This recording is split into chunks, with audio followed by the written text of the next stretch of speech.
Hi, I'm Debbie Georgatos. Today on my show, America Can We Talk, I'm going to lay out the case for you that the Spygate, RussiaGate scandal is the biggest scandal in American history, and that no matter who's in the White House, we must get to the bottom of it. Stay tuned.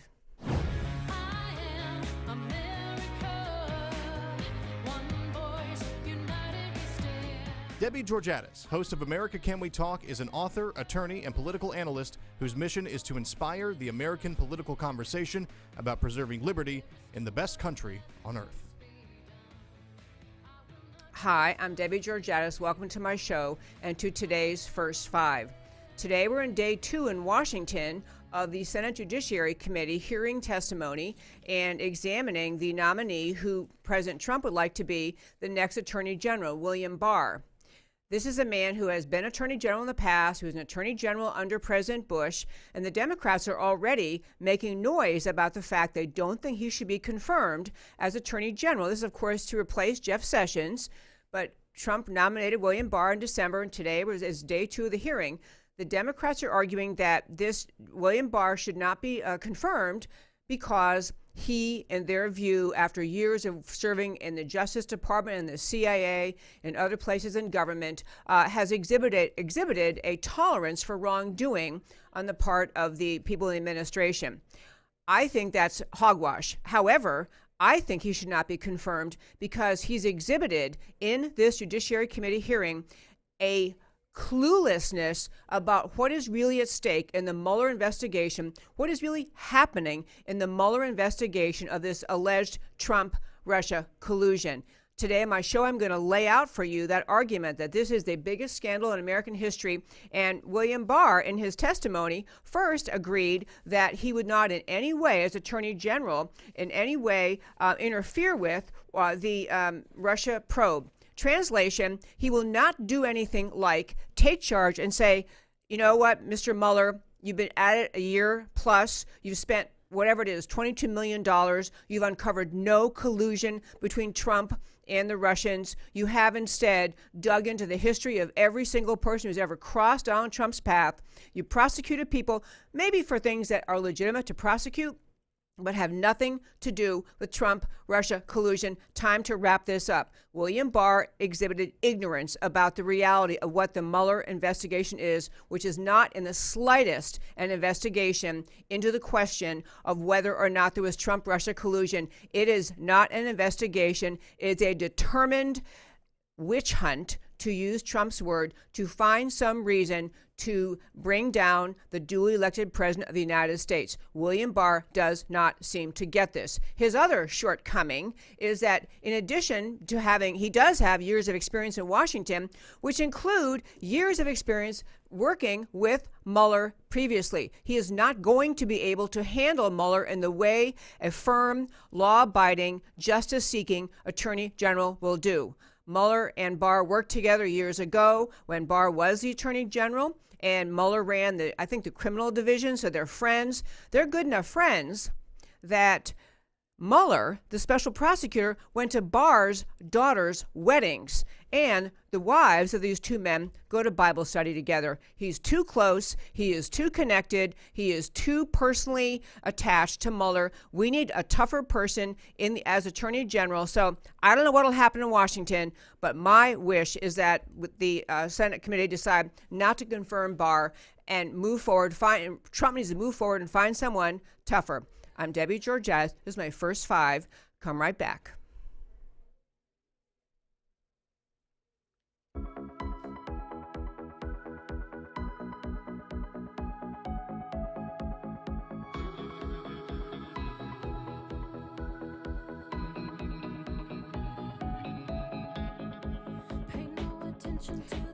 And welcome again. Welcome back to America Can We Talk. We had Mr. Barr's picture up there a moment ago. I'm not saying he's not a good guy. He's probably a good guy, but here's where we are.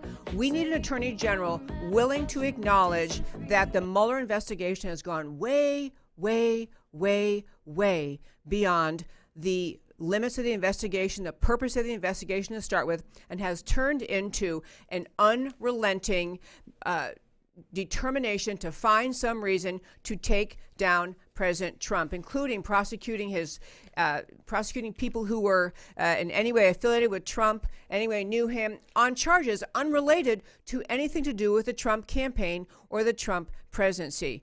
I want to spend today doing a deep dive into the Mueller investigation, or Spygate, but really, and a lot of Americans don't know this, so this is why I want to lay it out in sequence.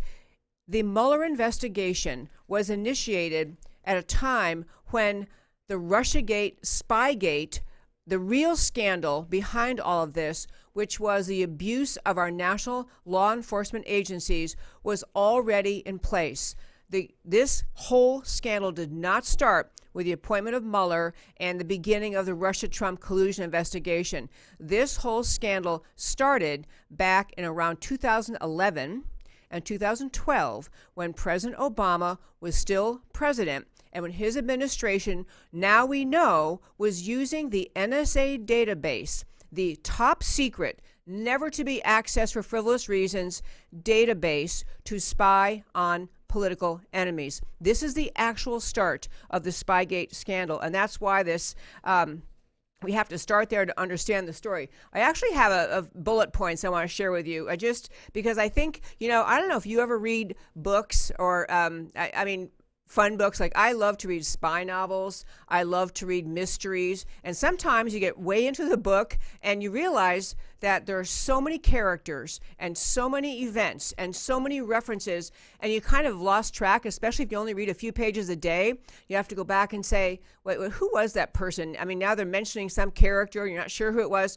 Well, this whole situation is kind of like that, because the Russia-Trump collusion investigation initiated when Mueller was appointed. Well, actually, he just kind of took over the investigation when he was appointed as special counsel.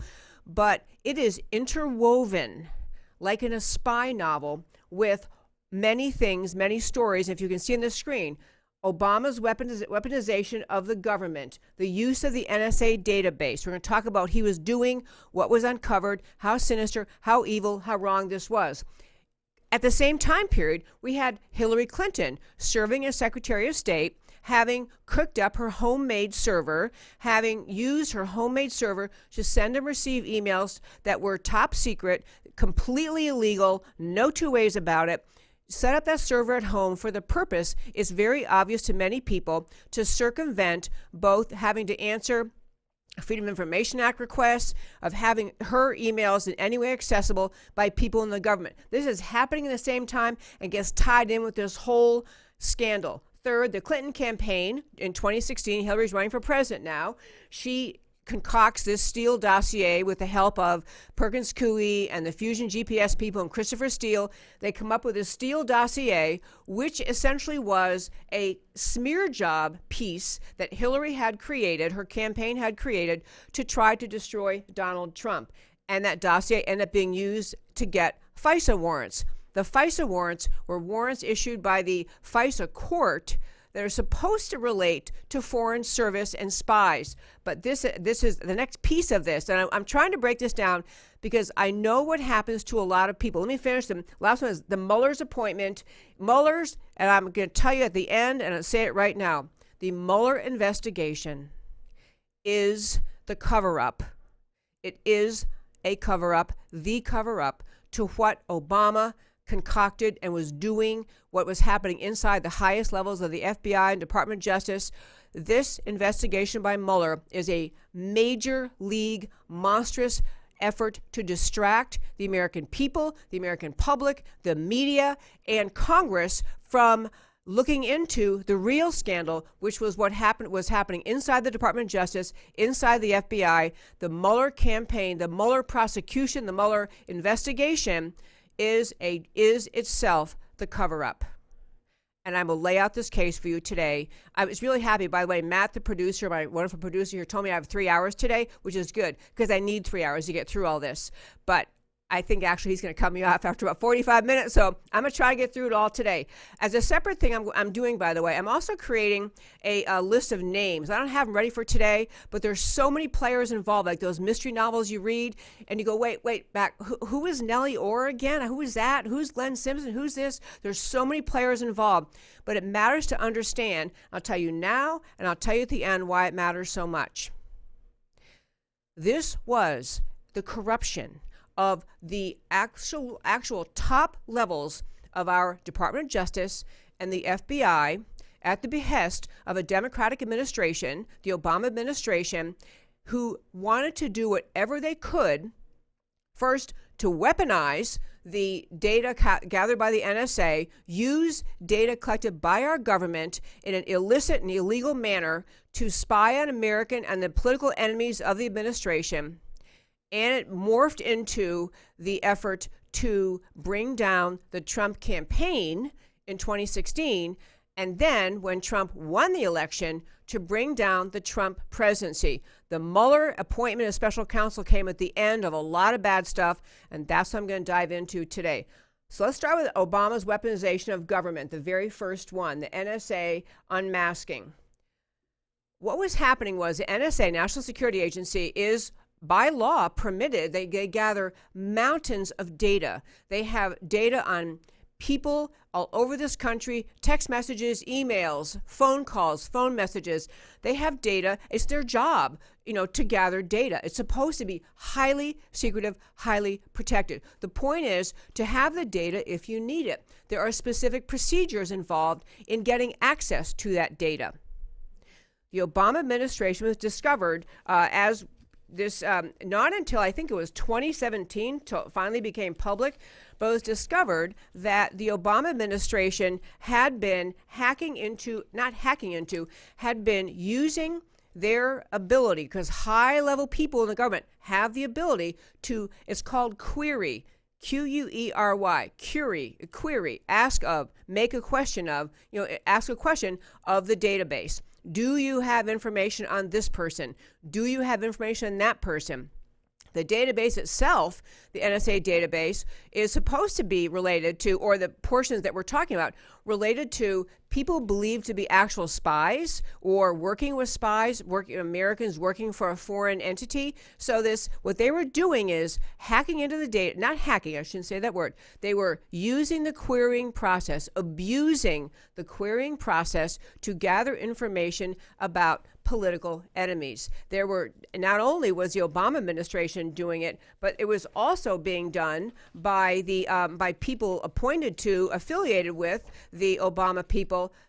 In particular, the data was actually being accessed by people who weren't even government employees. They weren't even part of the Obama administration. There was a private entity that was hacking in and using that information, and that information came to the public. It was actually first reported in May of 2017 that Obama's intelligence agency secretly conducted illegal searches on Americans for years, and that Barack Obama was routinely violated that privacy by securing, and this gets into too much detail, but the point is they're gathering information on Americans, and part of what, we're going to get to FISA in a second. The FISA court is the one, Foreign Intelligence Surveillance Act is the name of the act, and the FISA court is the Foreign Intelligence Surveillance Court.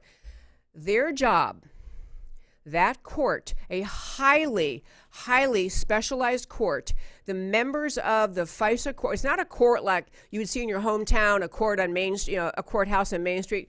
The FISA court is comprised of federal judges selected by the Supreme Court justice, by the Chief Justice of the Supreme Court, who names the members of the FISA court. Highly accomplished, highly reliable, trustworthy. It's a major deal to be a FISA court judge. So the FISA court hears applications from the Department of Justice about wanting to get search warrants on people. Wanting to say, for example, the one that we all were hearing about was with respect to the Trump administration, Carter Page. Carter Page was someone that was being identified by the Obama team as somebody we need to get a FISA warrant on because we think he's serving as an agent of the Russians. They didn't really think that, but they said that.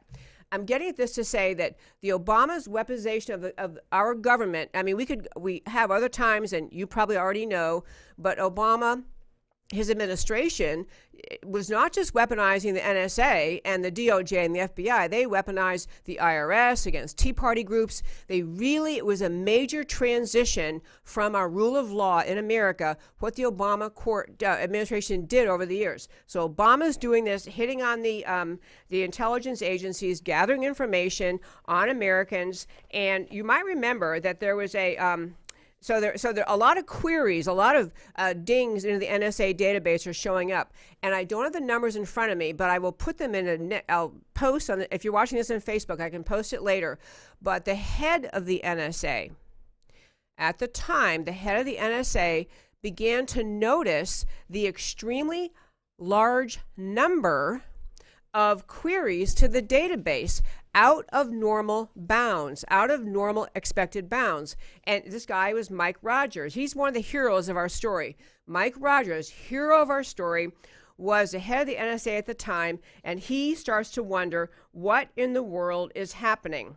So Mike Rogers, realizes these large numbers, and he's beginning to look into it and saying, there are actually queries to this top secret NSA database by outside entities. And these aren't even government people who might have a legitimate, reason, a legitimate right under federal law to look into these. These are other people somehow looking in. So Mike Rogers begins to get suspicious. So he orders in April of 2016. So this is now, Obama's been doing this for years. The Obama team has. He's still president, April of 2016.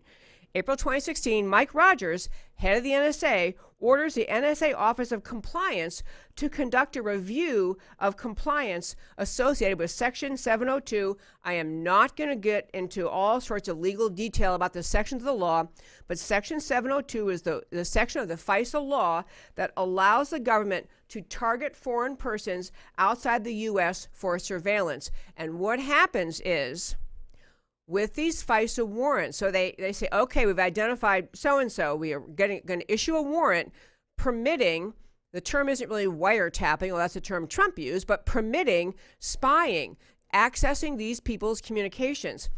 So when you do that, if FISA court has said, okay, we got a warrant application we think is legitimate, we're going to go ahead and issue a warrant permitting the spying of, so-and-so, some Russian. So every person that person is being targeted, well, every person they talk to, of course, their identity, their conversations, their words are caught up in what is what is spied on by that the FISA court has authorized. So they end up with a lot of people who weren't really the target of the warrant. The warrant wasn't given to spy on a person, that everybody who's in a conversation, is only given to spy on that one person.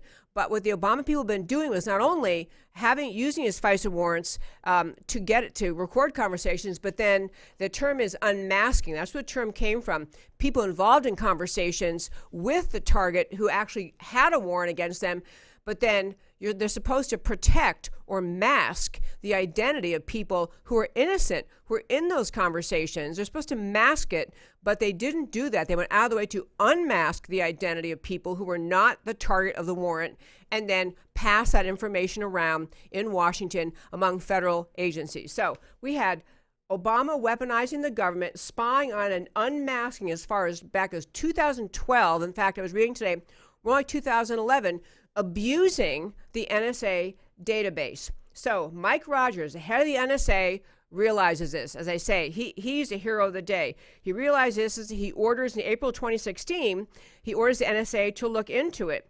And in June or July of that same year, when Obama is trying desperately to find a way to destroy Donald Trump, they have been working at trying to identify Carter Page as someone who should be spied on. So they're trying to go, now they're turning to the FISA court, and the Obama administration through the DOJ went to the FISA court and said, we need a warrant to spy on Carter Page.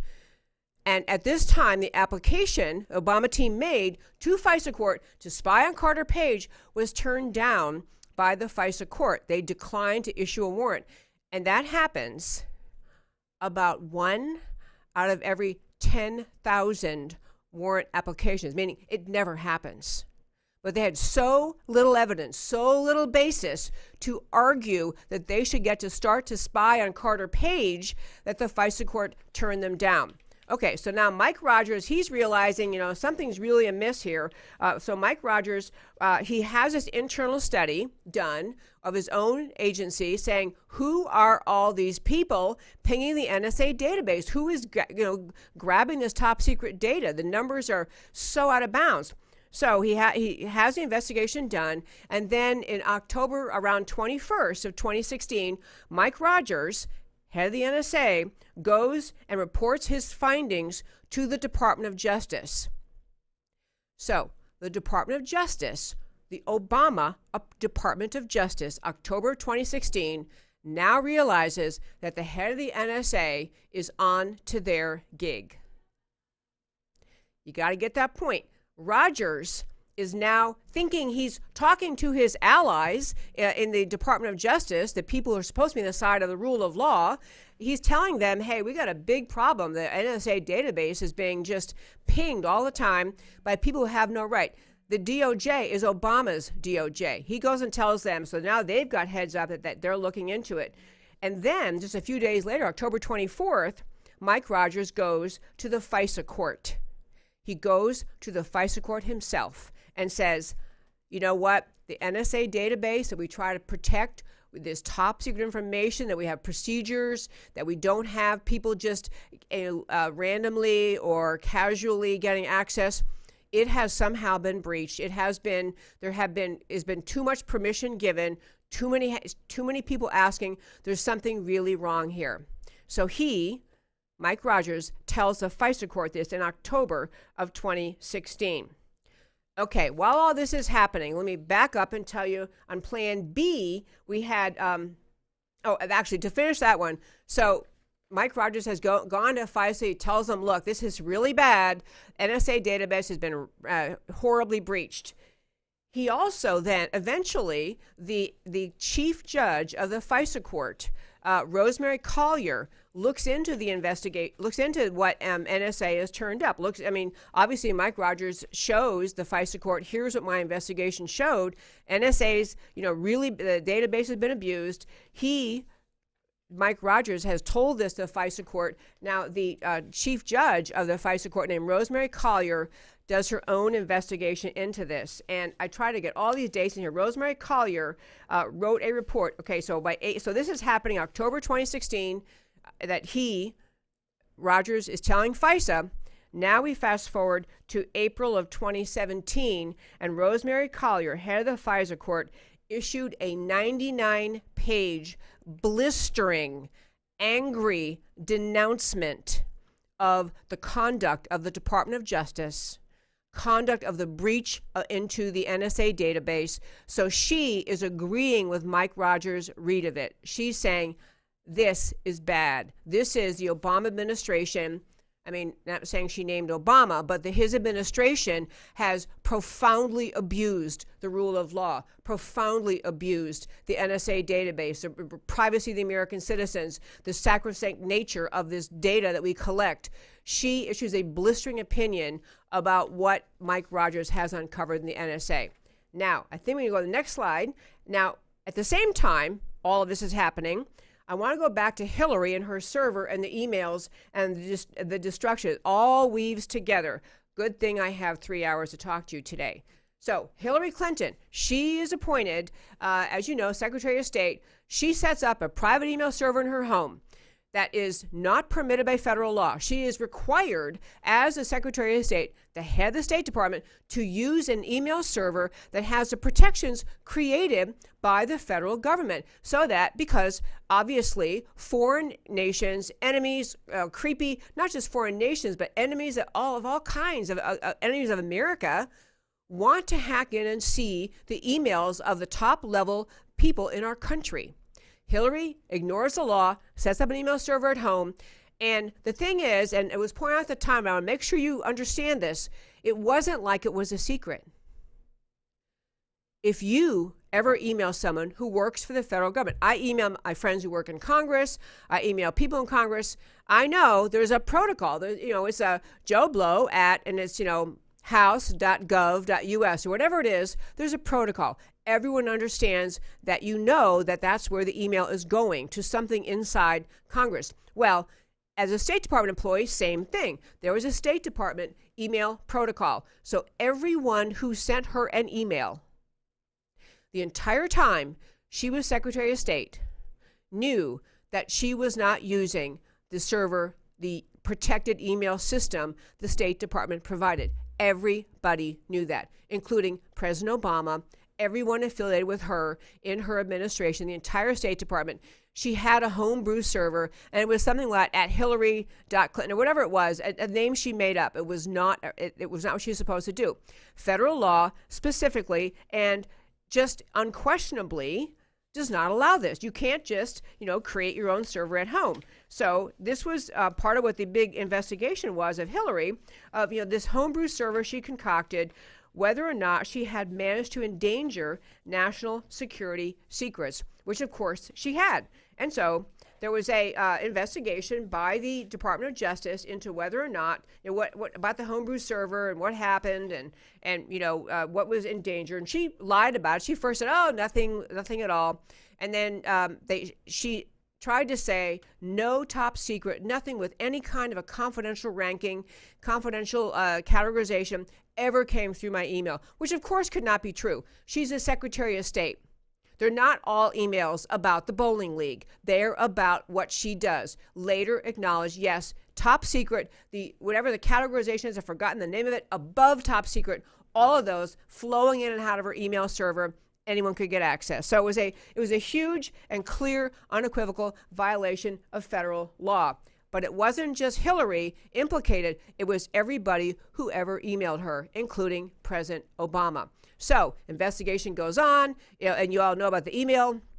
Emails being deleted. Hillary, there were something like 33,000 emails that she said, oh, I lost them. And the bottom line is, finally, even the FBI acknowledged that Hillary's team had used a thing called BleachBit, an absolute destruction method of destroying her emails that could never be recovered. She said, oh, really? They were just about, my daughter's wedding and my yoga schedule. 33,000, that's a lot of email, 33,000. But that's what she said. So Hillary's got her email problem, and the other thing I want to get at is the reason Hillary set up a private email server was to avoid the public scrutiny that comes with every federal government employee when FOIA, Freedom of Information Act requests are made. Hillary was very much hiding, most people believe, myself included, that there was a pay-to-play situation going on. She is encouraging foreign entities and others to give donations to the Clinton Foundation in exchange for her favors to them. She managed to put through, as Secretary of State, the Uranium One deal, where Russia, the big player in this whole scandal, got 20% of America's uranium assets at a time her husband was paid whatever the amount was, over $500,000, to go give a 20-minute speech someplace. Arguments about pay to play, for sure. Clinton Foundation scandals, Benghazi, the whole argument about what happened in Benghazi, the lie that the Obama administration put out and Hillary put out and Susan Rice put out saying, oh, the attack in Benghazi, had nothing to do with the locals. That was just a filmmaker that made people so mad. It was a spontaneous riot. They lied. There were probably a lot of emails that would have shown they lied. Those were among the many reasons Hillary's deciding she's keeping her email server private. Pay for play, Benghazi, and whatever other stuff she's up to. So that's all hidden. She destroys it.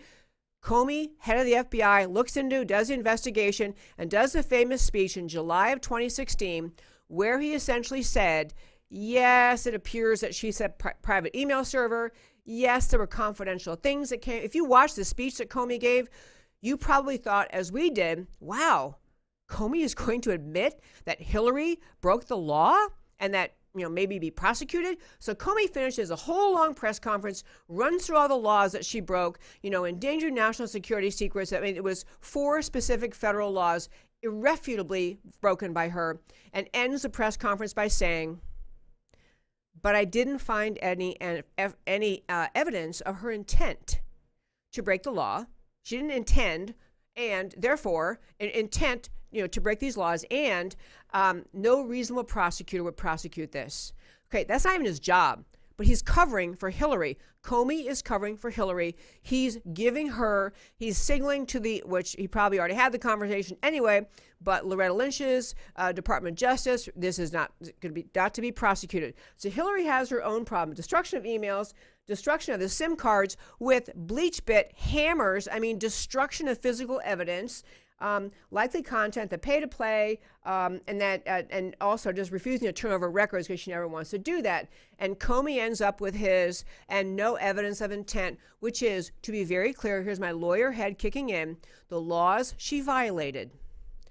Laws recite, I can tell you, federal laws and state laws recite what level of intent, if any, must be found in order to prosecute. None of the laws Hillary broke require intent. It's irrelevant what she intended. It's what she did. But Comey wanted to give her a break. Okay, we got to go to the next slide. So the Mueller deep state, all stuff is happening. At the same time, Hillary is hiring Perkins Coie. Hillary's campaign's going on. She hires a law firm, Perkins Coie. They, in turn, hire Fusion GPS. Fusion GPS, a smear merchant, that's what they do for a living. They are just smear merchants. You hire them to smear someone, dig dirt on somebody else. Perkins Coie, hires Fusion GPS to find dirt on Trump during the 2016 election cycle. Hillary is so this is how the dossier was created. Christopher Steele, former British spy, hired by Fusion GPS, he comes up with this dossier. The dossier, which has, impossibly ridiculous stories, utterly unverified. Still to this day, January 2019, still to this day, no verification. But this dossier is a bunch of, it's just really kind of bizarre and salacious allegations about Trump. And he comes up with this dossier, Christopher Steele does, and he takes it. So he's got the dossier. There are connections between Fusion GPS and the Department of Justice. Nellie Orr works for Fusion GPS. Her husband, Bruce Orr, is in the Department of Justice. So they've got connections going there. I mean, this is why I'm going to do a chart another time with all these people involved. It's almost impossible to keep track. But I'm doing this, I'm going to say the point now, and I'll say it again at the end. The Mueller investigation is the cover-up of the real Spygate scandal. The reason it is ongoing is to protect all of these bad actors, bad players in the Democrat Party, in the Obama administration, during the Hillary Clinton campaign, and inside the Department of Justice and the FBI. Because that dossier, cooked up by some guy, Christopher Steele, was the primary basis for the FISA warrant applications being submitted by the FBI and Department of Justice to the FISA court to begin or to continue spying on Trump and his team. Remember I said first, Carter Page, first application DOJ made. And by the way, the Department of Justice, you have to swear out a warrant and say, we have this information. We believe it's true. I've had on my show before a former FBI agent whose job it was to come up with these dossiers. And with these applications, and he will tell you that you have to sign under penalty of perjury, and you have to take it to the Department of Justice, and they have to sign under penalty of perjury. So all this application process they did this with a dossier utterly unverified to this day, dossier used to issue the warrants to continue spying on the Trump campaign. We're getting near. We got a slide to the next slide. One more slide, I think, to go. And so we get around to now. Trump shocked the world, shocked Hillary, won the presidency. And now Hillary is looking for not only a reason to point out why she really couldn't have lost, it must be because Russia was colluding with Trump. This is what she's trying to argue. But the other piece of it is that now you have all these players, everyone involved in these fake applications for FISA warrants, and you have a myriad of text messages going back and forth between Peter Strzok and Lisa Page, who were heavily involved in this whole Get Trump process. You have evidence throughout the FBI, Department of Justice, and these people are in a panic. Because now President Trump, runs the Department of Justice. President Trump appoints the head of the FBI. And so you had major league panic on the American left. So you had Comey, head of the FBI, head of the FBI for I don't know how many years, many years. The first thing he does is gets people within the Department of Justice to convince Jeff Sessions, Trump's new Attorney General, convinced Jeff Sessions he must recuse himself from the Russia-Trump collusion investigation. He's duped, frankly, because he wasn't ready for the job. Jeff Sessions wasn't ready for the job. He's a great guy. He's not a bad guy. He wasn't ready for the level of evil that was ongoing inside the Department of Justice. Comey gets lawyers inside the Department of Justice to falsely and wrongly convince Sessions he has to recuse himself. He recuses himself, and now you've got people inside the FBI Department of Justice who are working very hard to cover up what has been happening over the last, whatever it is, 2 years. You want to count back to when Obama started all of this, back when he began querying the NSA database. You have these people in a panic because now Trump is in charge, and if Trump could ever get an actually strong and good and determined and forthright Attorney General in that job, you'd start to see what happened. So the Mueller investigation is launched. Mueller is digging up dirt everywhere he can on everyone who ever met President Trump since 4th grade, and every time they jaywalked, this is his job, to dig and dig and dig and dig. I'm going to close with this because we're almost out of time. And I'm going to have to continue this tomorrow because I want to finish this story. Mueller, inside this, because he is special counsel appointed by Rod Rosenstein to investigate the Trump-Russia collusion non-existent scandal. Mueller has, in the course of his time, and recently we learned, he has been blocking the effort, we all knew, blocking the effort of the House Intelligence Committee to get to what happened inside the FBI and Department of Justice.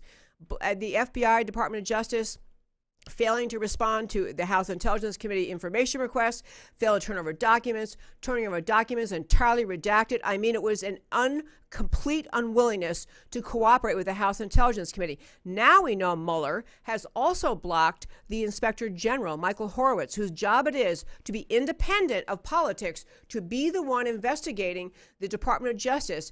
Many people have been holding their breath, thinking somehow Horowitz is going to come up and tell us, as Inspector General, tell us what happened inside the Department of Justice. It came out just this week or at the end of last week that Horowitz has been blocked by Mueller. Mueller basically saying you can't interfere with an ongoing investigation. Last piece, Jeff Sessions, one of the good things he did, he appointed a special investigator, a U.S. attorney out of Utah named Huber, to do an investigation to find out, did the FBI and Department of Justice actually do their job investigating Hillary Clinton and her emails and her scandals and Uranium One and the pay for play. He appointed Huber to do that investigation. What came out last week is that Robert Mueller, has blocked even that investigation. Robert Mueller has told Huber, sorry, you can't look at this, you can't talk to this, you can't see this, you can't do your job. I, Mueller, am spreading a broad brush and saying, anything you want to look at is part of the Mueller investigation and cannot be seen by you. This is the Mueller investigation, is the cover-up of what the Obama team and the Democrat Party were engaged in for years: corruption of the NSA, corruption of the Department of Justice, corruption of the FBI, and no matter who is president, this corruption must be rooted out. Because if it's not, if we somehow get to the point where we say, okay, we're going to drop the Mueller investigation and everything's done, and we try to move forward, we will have permitted a true effort by an opposition party, not just to weaponize the federal agencies that they're in charge of, the FBI, Department of Justice, the NSA, not just weaponize them, but actually use them to cover up a corrupt, determined scandal to use the power of the federal government to destroy a political enemy. That's banana republic level. That's not America. It's not okay. We come back tomorrow on America Can We Talk. I'm going to kind of try to wrap up with, and probably have to spend a bunch of time to finish up where we are tomorrow, what happens with Barr, what happens with actually Michael Cohen's a whole other piece. And there's just so much to say about it. But the reason I wanted to really dive in deeply today is this. The only people in this country who can demand that this be corrected, that this outrage and scandal be exposed, corrected, that wrongdoers be prosecuted, is the American people. It's the American people. It's not going to come from inside the government. It's not going to come even from members of Congress. There are only a handful who even tried to get to the truth in the last 2 years. But the American people, in it just standing up and demanding this investigation be completed, is the only way we can get to justice, the only way we can salvage these precious, extraordinary components of the rule of law in America. I'm Debbie Georgatos. This is America Can We Talk. Tomorrow, I'm just going to have to come back and talk more about this tomorrow. Thank you to Matt, the producer, who's always extremely helpful. And you can find links to this, to the stories I talked about on right here on Facebook Live. I'll go down later and put them in. Also at americacanwetalk.org. And I'll talk to you tomorrow. Thanks for listening.